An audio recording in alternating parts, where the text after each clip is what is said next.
Hallelujah, praise the Lord. आप सबको जय मसीह की। परमेश्वर आप सबको बड़ी आशीष दे, आपको बरकत दे और अपने पंखों की आड़ में आपको हमेशा सुरक्षित रखे। मेरे प्रियो, परमेश्वर का वचन कहता है यूहन्ना 15 अध्याय उसकी 5 आयत में कि मैं दाखलता हूँ, तुम डालियां हो। यदि डालियां दाखलता में ना बनी रहें तो वो अपने आप से नहीं फल सकती। वैसे ही तुम भी मुझसे अलग होकर के, यानी कि परमेश्वर कहता है कि तुम भी मुझसे अलग होकर के कुछ नहीं कर सकते। हालेलुया। परमेश्वर का एक एक वचन सच्चा है और ताया हुआ है। मेरे प्रियो, आज हम परमेश्वर के वचन से जितना दूर होते हुए जा रहे हैं, जितना दूर अपने आप को परमेश्वर के वचन से कर रहे हैं, उतनी ही अशांति, उतना ही शोक, उतना ही दुख हमारे जीवन में दिन प्रतिदिन बढ़ता जा रहा है। और उसकी वजह सिर्फ यह है कि हम परमेश्वर से दूरी बना रहे हैं। जब हम परमेश्वर से दूरी बना रहे होते हैं, चाहे वो कोई भी वजह क्यों ना हो, तो हमारे अंदर वो अशांति, वो पाप, वो दुख, वो कलेश, वो ओवर थिंकिंग, वो सब हमारे अंदर जाता है। क्योंकि हम परमेश्वर से अलग होकर के इन चीज़ों को इन्विटेशन देते हैं। हम जब परमेश्वर से दूर होते हैं तो हम शैतान को अवसर देते हैं अपने जीवन में काम करने का, और इस चीज़ का वो पूरा फायदा उठाता है। अगर मैं और आप परमेश्वर के वचन से दूर रहेंगे, परमेश्वर के वचन का पालन नहीं करेंगे अपने जीवन में, तो हमारे जीवन में इसी तरीके के कलेश, इसी तरीके के दुख, इसी तरीके की पीड़ाएं, इसी तरीके की निराशाएं और पाप की प्रभुता हमारे अंदर, हमारे ऊपर बनी रहेगी। यदि हम भजन संहिता 51 पढ़ें तो उसमें पश्चाताप की प्रार्थना के विषय में लिखा है। पश्चाताप की प्रार्थना, जब दाऊद परमेश्वर से दूर था, जब वो परमेश्वर की हुजूरी के प्रति लापरवाह हो गया था, जब वो आलस में था, क्योंकि लिखा है कि उसने अपने सिपाहियों को युद्ध के लिए भेजा, लेकिन स्वयं अपने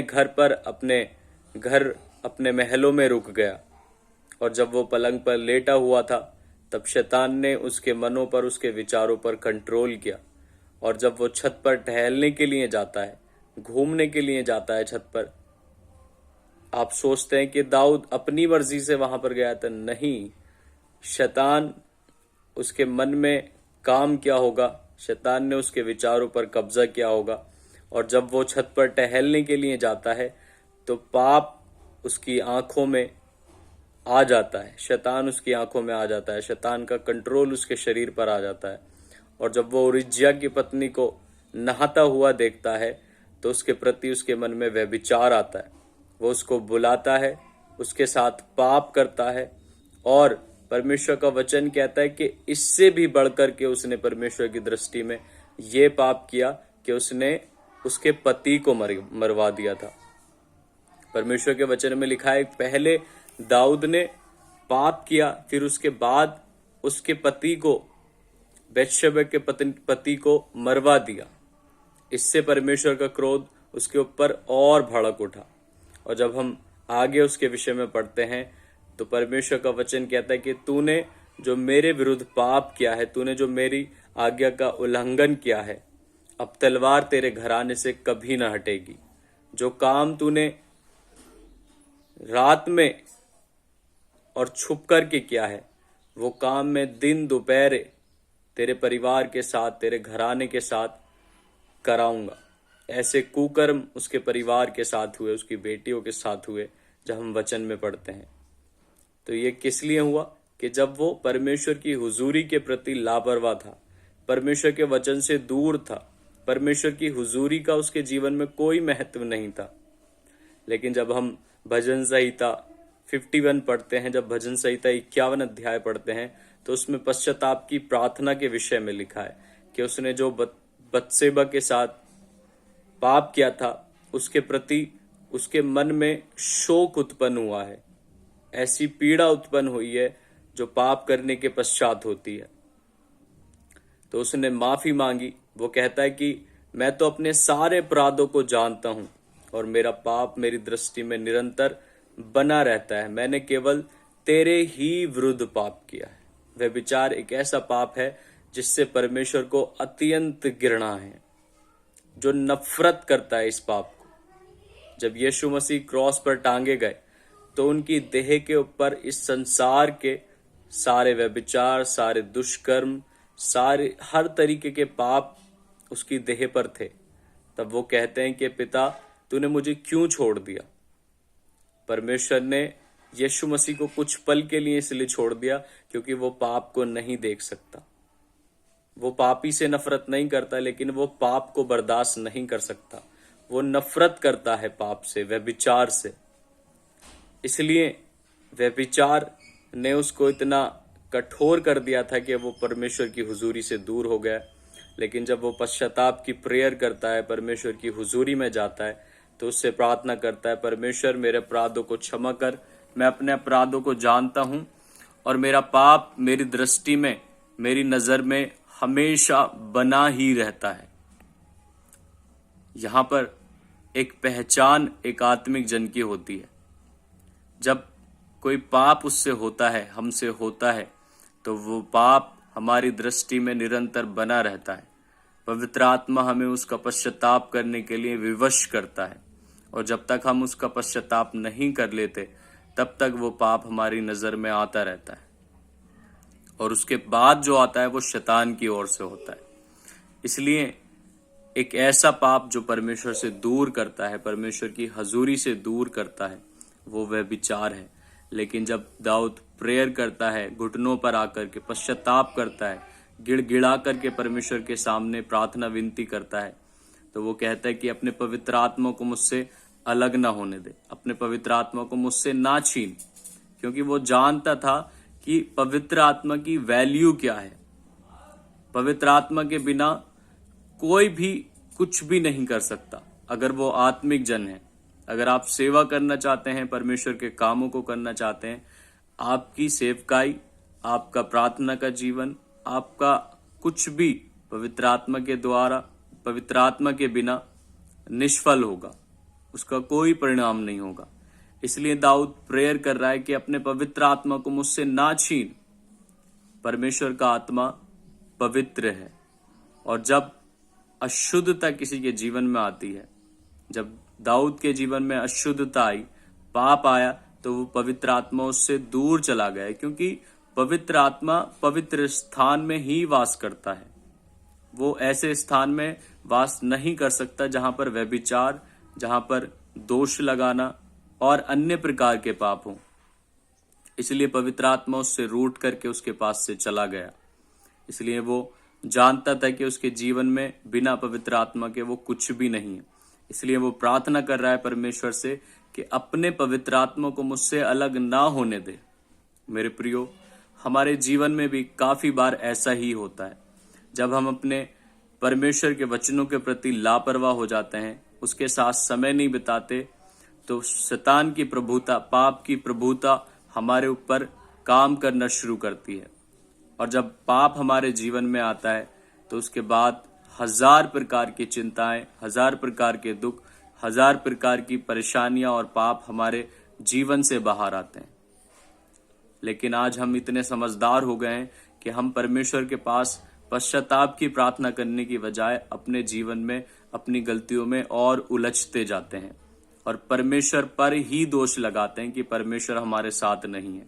जबकि गलती हमारी होती है, पाप हमारे होते हैं। हम शैतान के छल में, पाप में आकर के अपने आप को परमेश्वर से दूर कर लेते हैं। आज जरूरत सिर्फ इतनी है कि परमेश्वर का वचन कहता है कि हम उससे अलग होकर के कुछ नहीं कर सकते। हो सकता है हम बहुत टैलेंटेड हों, हम बहुत बुद्धिमान हों, हम बहुत एजुकेटेड हों, हम बहुत बलवान हों, हमारे अंदर बहुत ताकत हो, हम बहुत धनवान हों, लेकिन परमेश्वर का वचन कहता है कि हम इन चीजों पर घमंड ना करें। वो कहता है अगर कोई किसी को घमंड करना है तो वो इस बात पर घमंड करे कि वो परमेश्वर को जानता और उसको मानता है। आज सिर्फ परमेश्वर से इतनी प्रार्थना करने की जरूरत है कि परमेश्वर मेरे अपराधों को माफ कर, मेरी गलतियों को माफ कर, मेरे गुनाहों को क्षमा कर और मुझे फिर से अपनी हजूरी दे, पवित्र आत्मा की हुजूरी दे, मेरे पापों को क्षमा कर, क्योंकि यही शुरुआत है एक शांतिपूर्वक जीवन जीने की और एक आनंद पूर्वक जीवन जीने की। आप परमेश्वर के वचन में लिखा है लूका उसका 9 अध्याय उसकी 24-25 आयत में कि अगर इंसान दुनियावी सब कुछ हासिल करे, धन दौलत, बड़े मकान, लग्जरीज लाइफ सब कुछ हासिल करे और अपने प्राणों की हानि उठाए तो उसे उससे क्या लाभ होगा। आज लोग आनंद और शांति से बढ़कर के दुनियावी आनंद को, दुनियावी खुशी को, धन दौलत को, एजुकेशन को ज्यादा वैल्यू देते हैं। यही रीजन है कि लोगों के पास आज सब कुछ है लेकिन उनके जीवन में आनंद और शांति बिल्कुल नहीं है। मेरे प्रियो, परमेश्वर का वचन कहता है कि लड़ाई झगड़े के घर में गोश्त और मीट से खाने से अच्छा है कि आप एक पल सूखी रोटी खा करके अपना गुजर बसर करें। आपके जीवन में शांति होगी, आपके जीवन में आनंद होगा। तो इसलिए दाऊद से हमें सीखने के लिए मिलता है कि हम व्यभिचार से बचे रहें, पाप से बचे रहें, परमेश्वर की हुजूरी से दूर न ले जाएं अपने आप को, क्योंकि अगर हम आत्मिक हैं तो हम कभी भी इन चीजों में पढ़ करके खुश नहीं रह सकते, आनंदित नहीं रह सकते। हालेलुया। तो परमेश्वर की हुजूरी में जाएं, पश्चाताप करें। परमेश्वर जो दया का धनी है वो माफ करने वाला परमेश्वर है। व्यभिचार बहुत बड़ा पाप है, परमेश्वर को बर्दाश्त है ही नहीं। हालेलुया। व्यभिचार बहुत प्रकार का होता है। जब एक हस्बैंड अपनी वाइफ के अगेंस्ट व्यभिचार करता है, किसी दूसरे की पत्नी की तरफ देखता है, तो वो अपनी पत्नी के विरुद्ध धोखा कर रहा होता है, अपने आप के साथ धोखा कर रहा होता है। वैसे ही परमेश्वर का वचन बताता है कि हम सब परमेश्वर की दुल्हन हैं और वो हमारा दूल्हा है। जब हम अपने जीवन में अन्य चीजों को ज्यादा स्थान देते हैं, चाहे वो हमारा फोन हो, संसारिक लोग हों या फिर हमारे परिवार के लोग हों, जब हम उनके साथ ज्यादा समय बिताते हैं और परमेश्वर को साइड कर देते हैं कि ले लेंगे परमेश्वर का नाम, बाद में परमेश्वर से प्रार्थना करेंगे, तो हम व्यभिचारी ठहरते हैं। क्योंकि परमेश्वर नहीं चाहता कि हमारे जीवन में प्रथम स्थान पर कुछ भी रहे। इसलिए हमें परमेश्वर की हुजूरी में बने रहना, उसके वचनों को रात दिन मनन करना, उसमें बने रहना बहुत जरूरी है, क्योंकि उससे अलग होकर के हम कुछ नहीं कर सकते। आपके जीवन में, मेरे जीवन में अगर शांति और आनंद नहीं है तो उसका रीजन सिर्फ यह है कि आज हमारा जीवन परमेश्वर की हुजूरी से, परमेश्वर के वचनों से दूर है।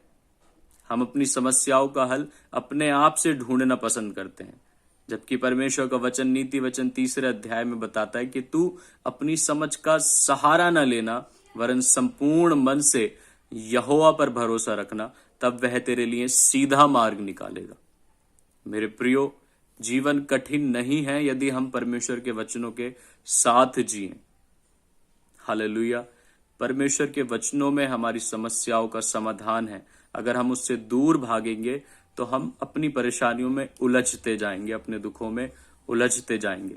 इसलिए आज सबसे ज्यादा जरूरत सिर्फ इतनी है कि हम परमेश्वर के वचनों में, उसकी बातों में और उसकी हुजूरी में बने रहें। उसकी हुजूरी से दूर भागने की कोशिश ना करें, क्योंकि बिना उसके हमारा कोई वजूद नहीं, कोई स्थान नहीं है। आज हम सुखी महसूस कर सकते हैं अपने आप को, हम आनंदित आज अपने आप को महसूस कर सकते हैं, लेकिन आने वाला कल बहुत पीड़ादायक होगा अगर हम परमेश्वर से अपने आप को निरंतर दूर करते जाएंगे। उससे दूरी ना बनाएं, परमेश्वर के वचनों पर मनन करें, परमेश्वर के वचनों को अपने जीवन में पहला स्थान दें। हमारे जीवन में हमारे परिवार के लोग, धन दौलत, हमारा भविष्य और कुछ भी इतना महत्वपूर्ण, इतना जरूरी नहीं है जितना कि परमेश्वर की हुजूरी, उसके वचन है। क्योंकि आने वाले कल में, भविष्य में हमें सबसे ज्यादा जरूरत सिर्फ परमेश्वर के वचनों की पड़ेगी। आज हम परमेश्वर के वचनों के साथ समय नहीं बिता रहे, कल ऐसा भी समय आएगा कि हम परमेश्वर के वचनों को ढूंढेंगे लेकिन उन्हें ढूंढने पर भी नहीं पाएंगे। ऐसा बाइबल बताती है कि उस समय में लोगों को रोटी और पानी की भूख नहीं होगी, उस समय परमेश्वर के वचनों की भूख होगी। अगर आप बुद्धिमान हैं, अगर आप समझदार हैं, तो आज परमेश्वर के वचनों को थाम लें, तैयार करें अपने आप को, क्योंकि कल आपको परमेश्वर के वचनों की जरूरत पड़ेगी। आपको आज भी परमेश्वर की हुजूरी की, उसके वचनों की जरूरत है। उससे दूर ना भागें। परमेश्वर आपसे प्रेम करता है, आपकी इज्जत करता है। वो कहता है यशायाह 43 में कि तू मेरी दृष्टि में अनमोल है, तू मेरी दृष्टि में प्रतिष्ठित ठहरा है और मैं तुझसे प्यार करता हूं। इसलिए उससे बड़ा प्रेमी, उससे बड़ा प्रेम करने वाला इस दुनिया में कोई नहीं हो सकता। सब कुछ आपका साथ छोड़ देगा जिसके पीछे आप भाग रहे हैं, लेकिन परमेश्वर का प्रेम कभी ना खत्म होने वाला प्रेम है। उसके पीछे भागें, उसको अपना जीवन दें। अगर आप शांति से, आनंद से अपने जीवन को बिताना चाहते हैं तो अपने जीवन को परमेश्वर को दें, उसके साथ समय बिताएं, उसके साथ अपने दुखों को बांटें। वो आपके दुखों को जानता है। परमेश्वर के कलाम में लिखा है कि जिसने अपने निज पुत्र को भी हमारे लिए ना रख छोड़ा, वो हमें उसके साथ और कुछ क्यों ना देगा। वो सब कुछ देने की सलाहियत, कुवत, सामर्थ रखता है, बशर्ते हमें परमेश्वर के वचनों पर गौर करने की जरूरत है, उससे दूर करने की अपने आप को जरूरत नहीं। अगर आप अपने आप को अशांति में और दुख में महसूस करते हैं तो आपको पश्चाताप की और परमेश्वर की हुजूरी में जाने की जरूरत है। आप याद रखें, अगर आप एक आत्मिक जन हैं तो आप परमेश्वर से दूर कभी रह ही नहीं सकते। हालेलुया। परमेश्वर के वचन पर गौर करें। परमेश्वर आपसे प्रेम करता है, उसको आपकी फिक्र है, वो आपको जानता है और उसके पास आपके लिए एक उज्जवल भविष्य है, यदि आप उसके वचनों पर गौर करें, उसके वचनों पर मनन करें। हम सब परमेश्वर के वचनों के साथ बने रहें और उसके वचनों को अपने जीवन में पहला स्थान दें। ऐसी मैं परमेश्वर से प्रार्थना करता हूं। बुद्धिमान बने, समझदार हो जाएं, धोखा ना खाएं। एक बच्चा जब स्कूल नहीं जाता तो वो सोचता है कि मैंने अपने माँ बाप को धोखा दे दिया, अपने लोगों को धोखा दे दिया, लेकिन वो सबसे ज्यादा धोखा अपने आप को दे रहा होता है। वैसी हमारी जिंदगी है। जब हम परमेश्वर से दूर अपने आप को करते हैं, हम सोचते हैं कि हम जब झूठ माट परमेश्वर के साथ समय बिताते हैं, सच्चाई के साथ समय नहीं बिताते, हम सोचते हैं कि हम अपने लोगों को खुश करेंगे, कि हमारे लोग जानते हैं कि वो बड़ा प्रेयरफुल बंदा है, वो बड़ी प्रेयरफुल मेरी लड़की है, मेरा लड़का है, मेरे माँ बाप हैं, मेरे बच्चे हैं। लेकिन असल बात यह है कि जब हम सच्चाई के साथ परमेश्वर के साथ समय नहीं बिताते, उसको अपना जीवन नहीं देते, तो अपना नुकसान कर रहे होते हैं। इसलिए परमेश्वर के वचनों में बने रहना, उसके साथ चलना आपके लिए, मेरे लिए बेहद जरूरी है। क्योंकि वचन जब कहता है कि उससे अलग होकर के आप कुछ नहीं कर सकते, मैं कुछ नहीं कर सकता, तो ये बात सत्य है और हर प्रकार से मानने के योग्य है। इसलिए परमेश्वर के वचनों पर गौर करें, परमेश्वर के वचनों में बने रहें। हम उससे अलग होकर के कुछ नहीं कर पाएंगे। परमेश्वर आप सबको इन वचनों के द्वारा आशीष दे, बुद्धि दे, और आप जब इन वचनों पर मनन करेंगे तो परमेश्वर आपसे बात करेंगे। परमेश्वर आपको आशीष दे। सबको जय मसीह की।